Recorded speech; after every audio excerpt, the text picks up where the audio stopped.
All right. Now we're recording.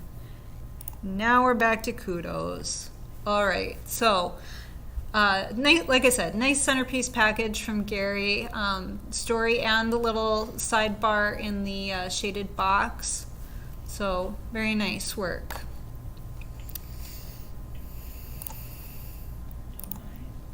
Here is a Bemidji page. Oh, what is going on? Someone's screwing with us. No kidding. Oh, we're back. Okay. Honestly, what a debacle.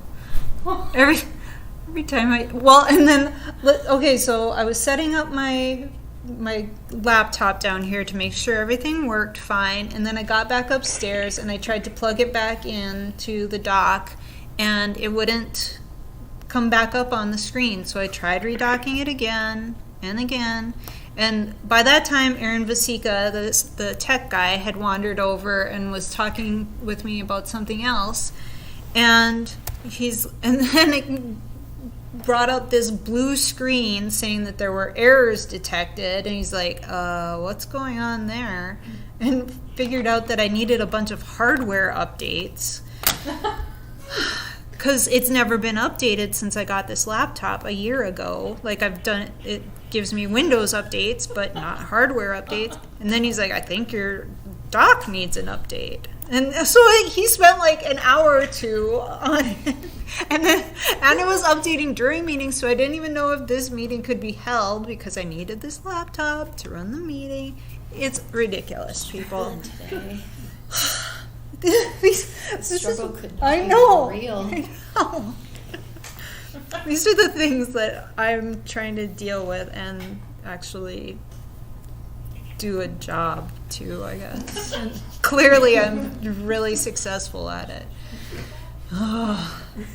Anyway, Lucas, nice page for Bemidji Sports. Poor Lucas is like, my page has been on the screen forever. Skips to the next one. Anyway. No, I like the checkered border on there for the race. That's awesome. Very nice. Nice work, Lucas.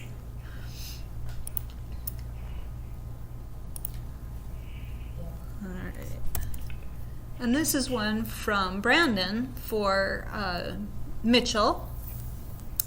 And I was really I really like the little cutout in this, this smaller teaser that they've got here at the top.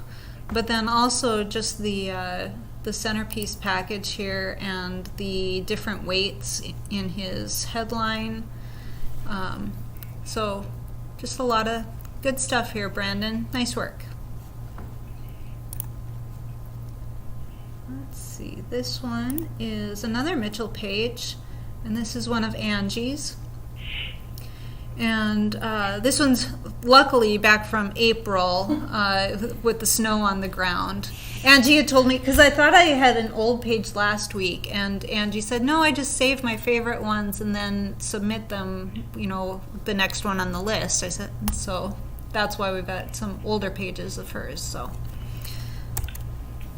and nice clean centerpiece, nice breakout with the pull quote and the headline over the photo. So nice work, Angie. Good looking page.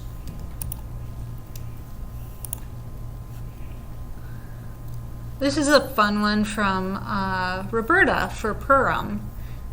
Great track photos with really nice cutouts in the folio or the flag there. Here's a picture of the entire thing, and this is fun. Still using our fonts, but just that italicized version of the centerpiece headline really gives it that feel that it is actually moving slowly. So nice work, and nice way to keep this centerpiece together but still give some separation between the main bar and sidebar here, and a little breakout all for that main package. So nice work, Roberta.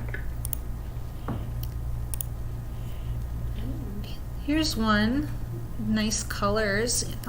This is Becca's for Duluth. And fun, like I said, fun colors in this image. And a great looking page with the circular shapes throughout, and the not just tucked into circles, but she's got the little cutouts of them popping out of all of those images. So really nice for Becca.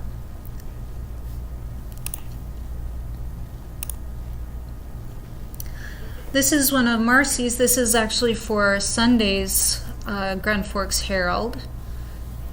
Nice looking travel page. Great photos here. And I like the play of the headline on that one as well. I also see now that she's got some color in the subheads throughout the story as well, which is just a nice little touch. Nice work, Marcy. Let's see, and this one is a forum page by Sarah. And I just really liked this one. Sarah had sent a couple of different ones, and this one really jumped out at me. Great use of the image of the stitching on the baseball to separate the two different leagues for baseball, and great cutouts with the little faded spots behind them for the different colors of the different leagues. So really nice. Good job, Sarah. This is one of Tanner's for Dickinson. And this one was just a great treatment of the headline in that main photo. So it made it just a really nice, clean centerpiece package there. Nice work, Tanner. Here's another Dickinson page by Anthony. And this one I didn't see earlier, so oops. There we go. Again, nice headline over the photo. Really draws you into that image and to the story. And he's got a nice, he kind of kicked it off with a quote, a pull quote right at the beginning rather than having it tucked within the story itself. So nice work on that as well, Anthony. Let's see here. Oh, this is another one of, oh no, this is Cole's for the Herald. And I liked how the Stanley Cup is popping out of the teaser photo here. I also like his headline treatment on the centerpiece story with the highway dotted line. I thought that was really clever. And my screen just went blank. There we go. Okay. I must just do this periodically. I don't know. But again, like I said, really clever usage of just creating his own highway stripe across the top. Very nice, Cole.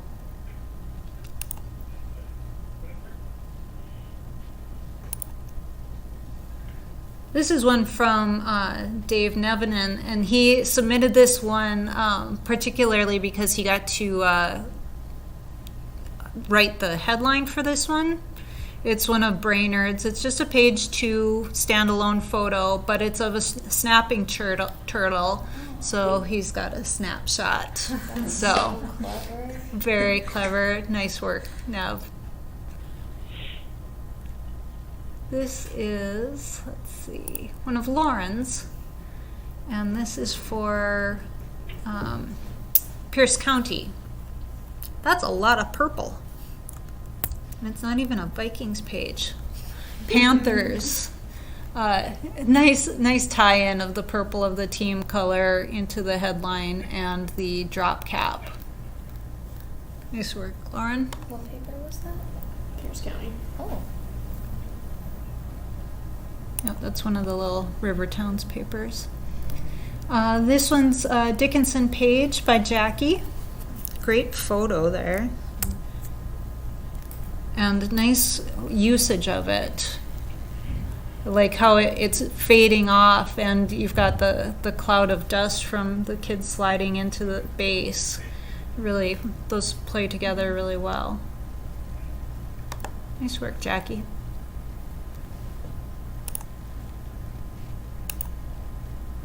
And our last one, this is another one by Dave Nevin, and since we didn't show a full cover page, I put 2 in from him today. This is a nice Duluth sports cover.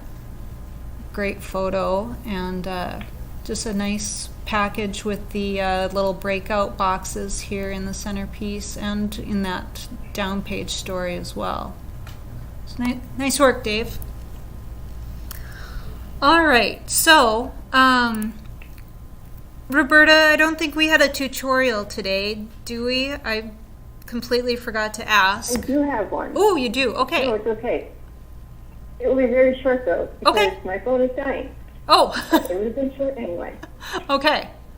So All right. are you going to screen share or? Yep. Okay. She's very sure. Can you Oh, all sorry. hear me? I just forgot to click onto you. Yep, I can see you now. Okay. And can you hear me as well? We can hear in Fargo. Sweet. Okay. This is just a very simple trick for doing a cutout. If you don't know it yet, you might find it very useful. So whenever you're on one of the selection tools up here, either this one with any of those options or the magic wand, you've got the select and mask option up here. You can also get there by pressing Control-Alt-R. And this screen will come up. You can, over on the right side, adjust the transparency of the gray background, however you'd like that, like about there. And then you can simply use your mouse to run over the photo. And whatever you'd like to cut out, pick up. I'm going to do a messy job of this because, again, my phone is dying. So if that's what I would like, on the right side again, you go Output to Selection. And then once you press OK, you will have that selection there. And then you can go in and manually clean it up. Find parts you'd like to cut out or Interesting. one other thing, just because you might find it useful if you didn't already know. I've already made this path over here. If you make a path, this is a closer cutout of the baseball player. But if you make a path, it's finished, and you decide you need to make more changes later on, if you click this little dotted symbol right here, you will be able to edit that path again, and then resave it. That is all I've got for today. Does anyone have any questions?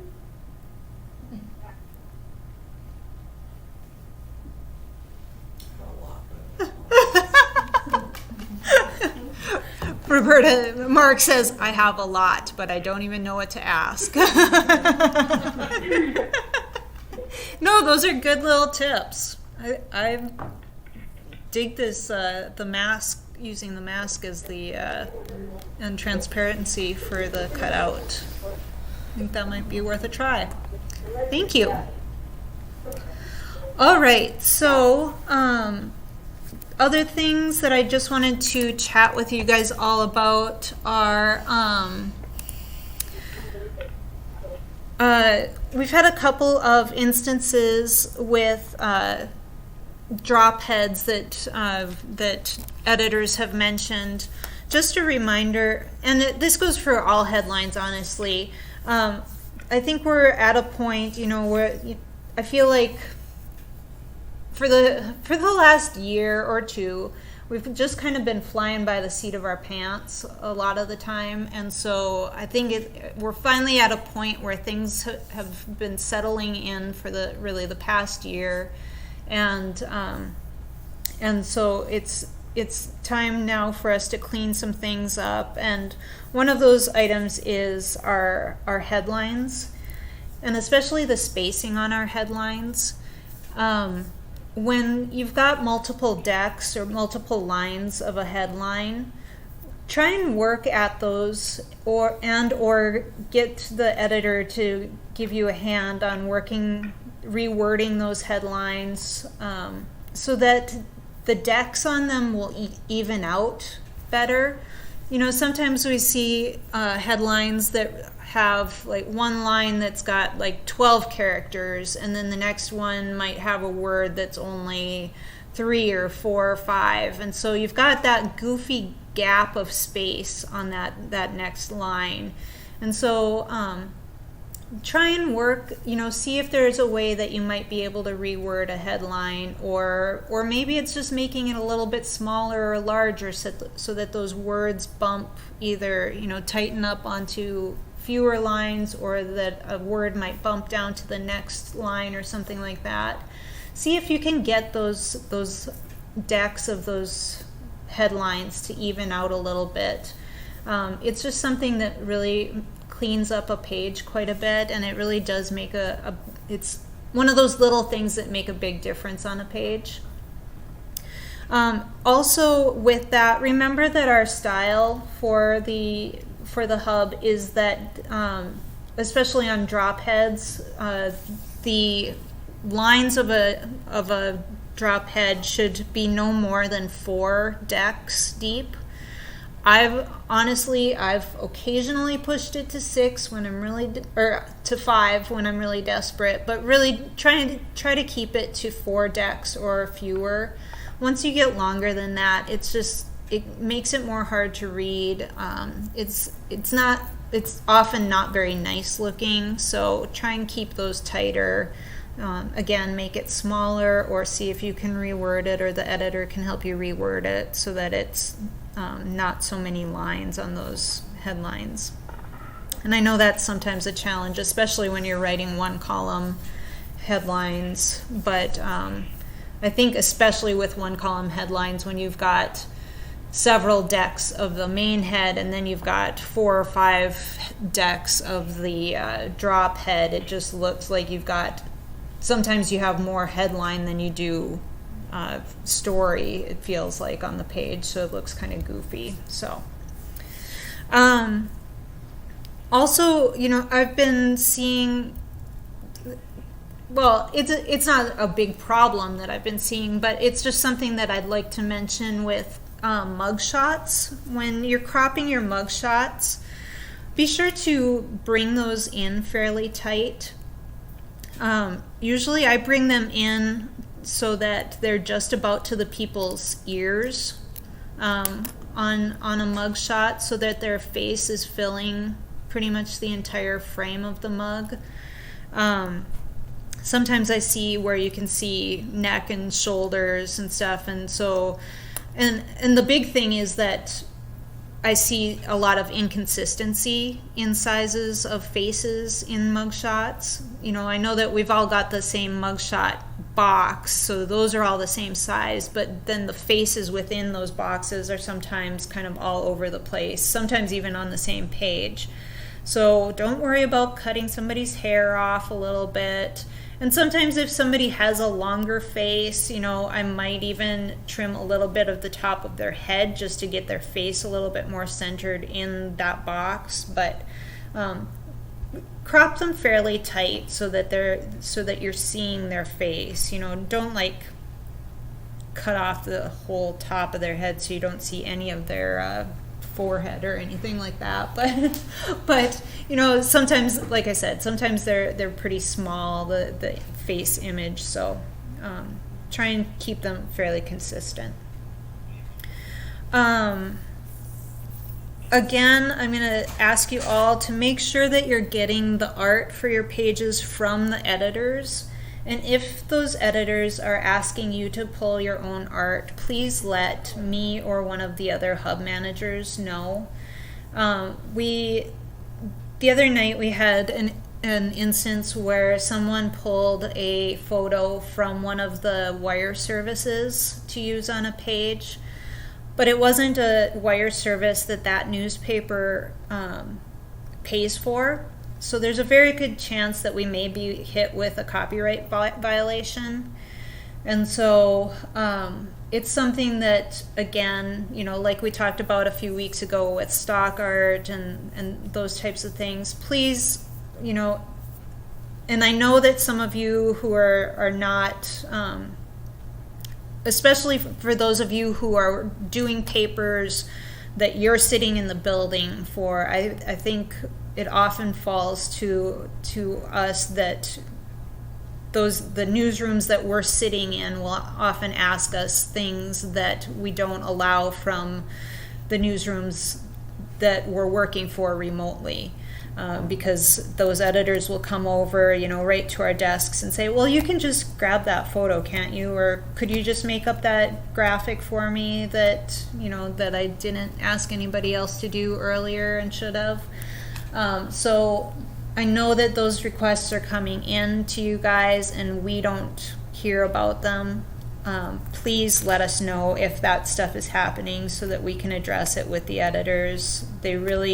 They need to be supplying all of that art to us, as well as the graphics. I know we ran into a thing this last weekend where one of our designers here in the Fargo building was asked to do graphics on the fly 2 nights in a row that none of we managers had been talked about them with us earlier in the day.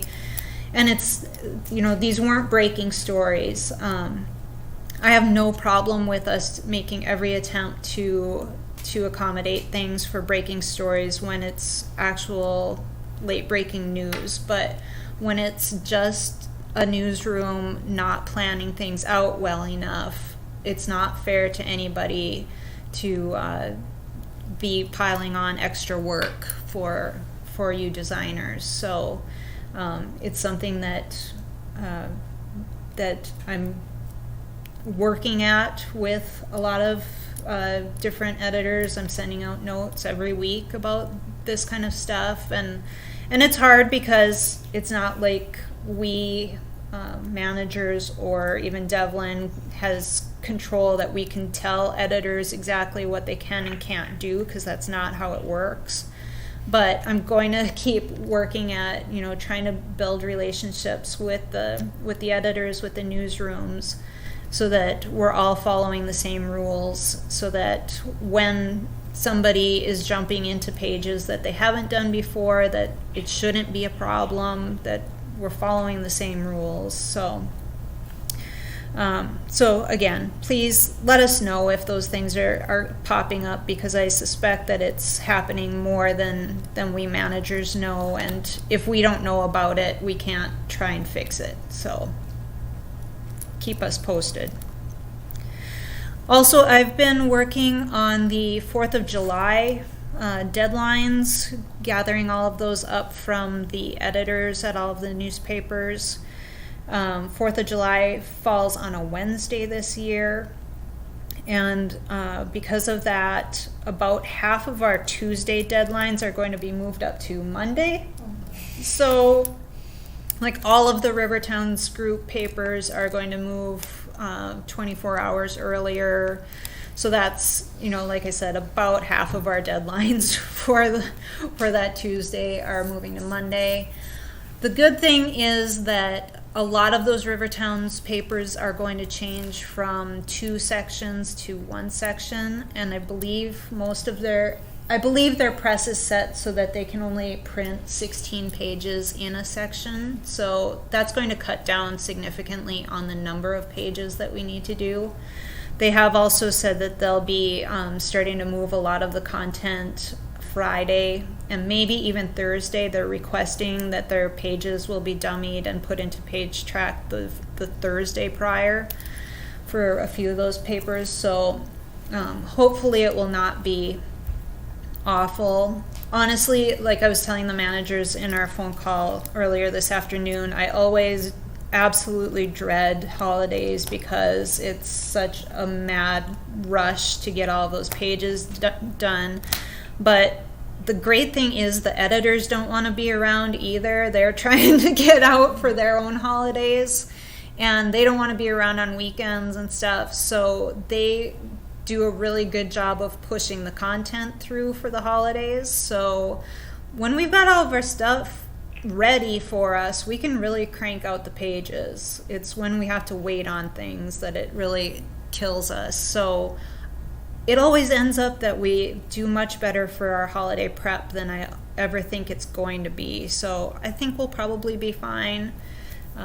But just so you're aware, and especially for you Monday day-siders, we may need to move some of you up so that you're coming in a little earlier. I know there are several here in the Fargo office that come in at noon and work the evening. We may ask you to come in at a more for morning shifts instead, so that we can have people here throughout the day, because I think we'll actually be lightening up quite a bit on Monday night instead of being so busy prepping all the Tuesday stuff. So just be aware of that there may be some tweaking of schedules. Your managers will contact you with that info within the next couple of days. So other than that, we are working on filling the positions that are being vacated by Carly. Carly's moving up to Click. I think I've said that before in the meetings. I'm not positive. Carly's moving to the Click department. It's kind of like an in-house ad agency. You've seen stuff about it from Devlin in the past, but she'll be moving to them full-time as soon as we can find a replacement for her. Alex Dietz is also moving to the creative department, and so we are filling her position.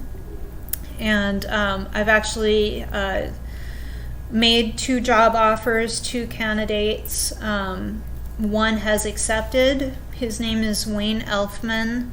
He I know only Mark and I have worked with him in the past, but Wayne is a really fantastic graphic artist. He hasn't done as much page design in the last few years, but he's been working in newspapers for the last 20-ish years.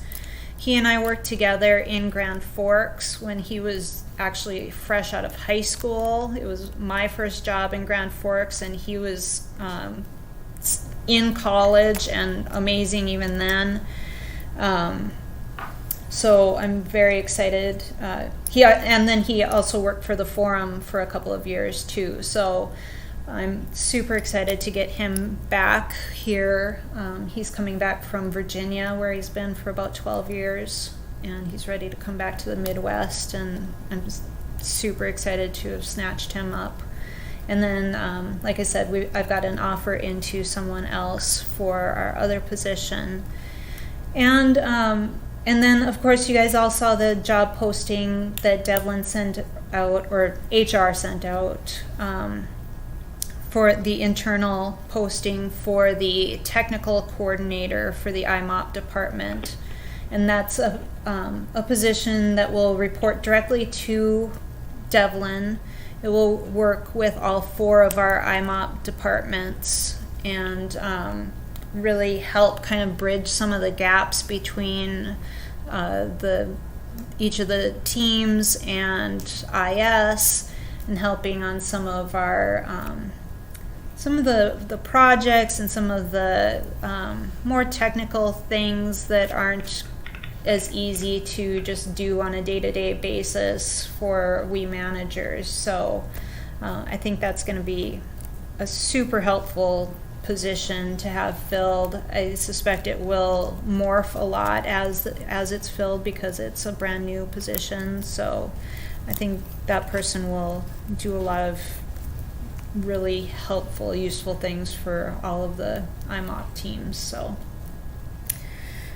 I think that is about it. I just found out that the for those of you who were around last year, Alexandria has a yearly golf tournament that's a week long called the Resorters Golf Tournament, and they have live sections for the Alexandria paper every night of that week. So we learned a lot of things from doing it the first time last year, and luckily we did try and do like an after action report and made some notes for that I've got to look back at again now that I know that it's coming up. So keep yourselves posted. Some of you night folks may get roped into some of that work. So I think that's kind of all of the updates for today, and that's plenty. Does anybody on the line have any questions or comments or anything that you want to jump in with?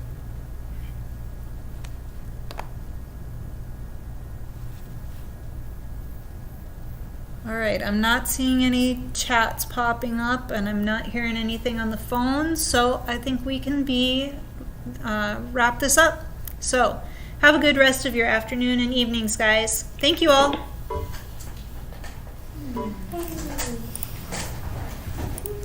Thank you.